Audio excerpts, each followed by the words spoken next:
제사장들은 내 백성이 거룩한 것과 속된 것을 구별하도록 백성을 가르치고 부정한 것과 정한 것을 분별하도록 백성을 깨우쳐 주어야 한다. 소송이 제기되면 제사장들이 판결을 내려 주어야 한다. 그들은 내가 정하여 준 법대로 재판하여야 하며 또 내 모든 성회를 지킬 때마다 내 모든 법도와 율례를 지켜야 하고 내 안식일은 거룩하게 지켜야 한다. 에스겔서 44장 23절과 24절 말씀.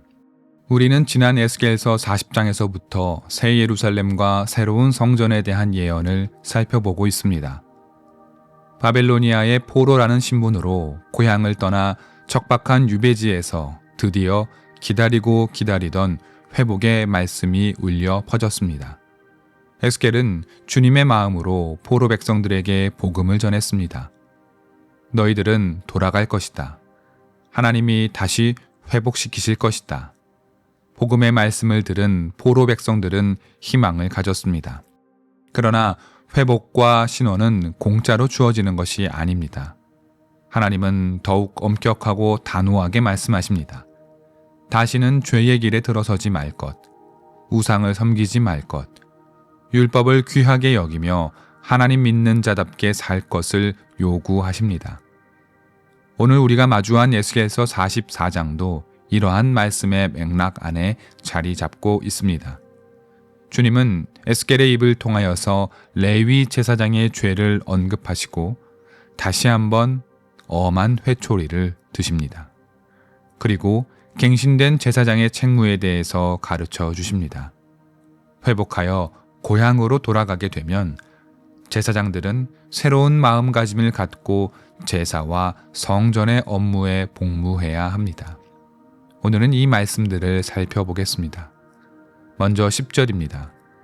특별히 이스라엘 족속이 나를 버리고 떠나서 우상들을 따라 잘못된 길로 갔을 때에 레위 제사장들도 내게서 멀리 떠나갔기 때문에 레위 제사장들은 자신들이 지은 죄의 벌을 받아야 할 것이다. 이스라엘 족속이 하나님을 버리고 우상을 따라 잘못된 길을 나섰을 때에 레위 제사장들도 그들과 함께 하나님을 떠나 우상의 길로 들어섰다 말씀하십니다. 말씀을 통해 보면 레위 제사장들은 당대 사람들과 분명히 구별되어 있었음을 알게 됩니다. 사람들이 잘못된 선택을 하여 세상에 물들어갈 때 제사장의 직무를 맡은 사람들만큼은 정결을 지키며 세상에 맞섰어야 했음을 보여주기 때문입니다. 그런데 이스라엘이 패망할 때 즈음 제사장들은 자신들의 거룩의 책무를 멀리합니다.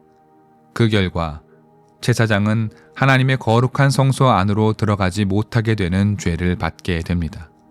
13절의 첫 문장은 그 징계가 무엇인지 보여줍니다. 그들은 이제 내 앞에 가까이 나오지 못하고 제사장의 직무를 맡지 못한다. 레위 지파의 제사장들은 거룩한 직무에서 배제되었고 제사장 신분을 박탈당했습니다. 참으로 안타까운 일입니다. 시대가 어두워지고 빛과 희망이 사라질 때에 구별된 사람들이 어떻게 서 있어야 하는지 잘 보여주고 있습니다. 모든 악기들이 그러하겠지만 특히 현을 사용하는 악기는 현들 간의 조율이 중요합니다. 오래 방치하면 현은 풀리고 느슨해져 제멋대로 소리가 납니다. 연주할 수 없는 악기는 악기가 아니라 소음을 내는 물건일 뿐이지요. 그래서 현은 조율이 필요합니다.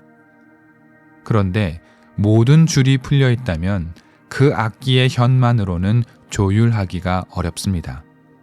기준음이 없기 때문입니다. 설사 현들 간의 음을 잘 맞추어 악기가 가진 본래 소리를 낼 수 있다고 한들 이는 약속된 기준음에 맞추지 않은 상태이기 때문에 조율된 다른 악기들과 협연을 할 수 없습니다. 그렇기에 현악기를 비롯한 모든 악기는 반드시 정확한 기준음이 필요합니다. 모든 현이 풀려 있다 할지라도 단 한 줄만 기준음에 정확히 조율되어 있다면 다른 모든 줄을 그 값에 맞추어 정확히 조율할 수 있기 때문입니다. 제사장 직무를 맡은 레위 사람들이 특별히 엄한 심판을 받은 이유가 여기에 있습니다. 레위 사람들은 이스라엘 지파 안에서 기준음을 맡은 사람들이었습니다. 모든 사람들이 우상을 따라간다 할지라도 기준음된 레위 사람들은 거룩이라는 자리 위에 굳게 서 있었어야 했습니다. 세파가 제 아무리 몰아친다 해도 레위 사람들이 제사장의 의복을 입고서 하나님의 기준음을 맞추어 서 있기만 했다면 흥청망청 풀려버린 이스라엘 사람들의 믿음도 결국 그 기준음을 따라 조율될 수 있었기 때문입니다. 그런데 기준음 되어야 할 제사장들조차 제멋대로 현을 풀어버렸습니다. 정확한 음에서 이탈되어 버렸습니다. 이런 상황에서 이스라엘이라는 악기는 조율될 수 없었던 것입니다. 아침 묵상을 함께 여는 여러분, 우리 시대는 지금 기준음을 잃어버렸습니다. 모든 가치는 상대화되었고 옳음을 말하면 불쾌한 시선을 받는 시대가 되어버렸습니다. 세상 사람들이 가는 대로 군말 없이 따라가는 삶이 그저 평안한 삶이 되었습니다. 그야말로 현이 모조리 풀려버린 악기 같은 세상이 된 것입니다. 믿음의 사람들은 기준음이 되어야 합니다. 하나님이라는 기준음에 정확히 있기를 노력해야 합니다. 자기 욕망 실현이 절대 가치가 되어 폭주하는 세상에 다르게 사는 삶이 가능함을, 그 삶이 복되고 귀함을 드러내야 합니다. 세상이 보고 멈칫하게 만드는 삶을 우리는 살아야 합니다. 자기 욕망을 따라 정신없이 살아가는 사람들을 돌아보게 만들고, 아, 이렇게 살아서는 안 되겠구나. 나도 저들 그리스도인들의 삶을 따라야겠구나라는 고백이 나오게 만드는 기준음의 삶을 살아야 합니다. 이것이 전도가 아니면 무엇이고, 선교가 아니면 또 어떤 것이 선교이겠습니까? 기준음의 삶을 살아야 할 우리가 세상 조류에 몸을 내어 맡기며 남들과 똑같이, 아니 그보다 더한 삶을 산다면 하나님은 우리를 보시며 참으로 마음 아파하실 것입니다. 그렇다면 기준음의 삶은 무엇일까요? 23절과 24절 말씀에 비추어 성찰해 봅시다. 하나님은 에스겔에게 새로운 성전에서 복무할 제사장은 다음의 일을 명심하고 지킬 것을 가르치십니다. 23절과 24절입니다. 제사장들은 내 백성이 거룩한 것과 속된 것을 구별하도록 백성을 가르치고 부정한 것과 정한 것을 분별하도록 백성을 깨우쳐 주어야 한다. 소송이 제기되면 제사장들이 판결을 내려 주어야 한다. 그들은 내가 정하여 준 법대로 재판하여야 하며 또 내 모든 성회를 지킬 때마다 내 모든 법도와 율례를 지켜야 하고 내 안식일은 거룩하게 지켜야 한다. 새 성전의 제사장은 먼저 거룩한 것과 속된 것을 구별하고 부정한 것과 정한 것을 분별하는 법을 가르치는 임무를 맡아야 합니다. 이는 세상을 성과 속으로 나누는 기계적 이원론을 하자는 이야기가 아닙니다. 의로운 일을 바르게 세워야 함에 그 강조점이 있습니다. 이어 소송과 같은 분쟁 상황에 법과 원칙에 따라 재판해야 합니다. 이는 과거의 제사장이 법관의 역할까지 맡던 시절의 이야기입니다. 현대의 우리는 법과 판결의 문제를 성직자에게 묻지는 않습니다. 따라서 이 역시 의로움의 문제, 공의와 정의의 문제를 고민하며 정의의 원칙을 따라 가르치고 또 그 원칙을 세워가야 함을 강조하고 있습니다. 마지막으로 새 시대의 제사장들은 하나님의 법도와 율례 그리고 안식일을 거룩히 지켜야 합니다. 그들은 신앙의 모범이 되어야 한다는 뜻입니다.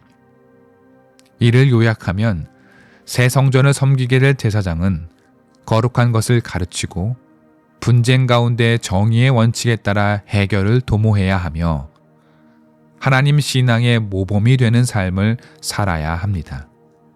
이것이 기준음의 삶입니다.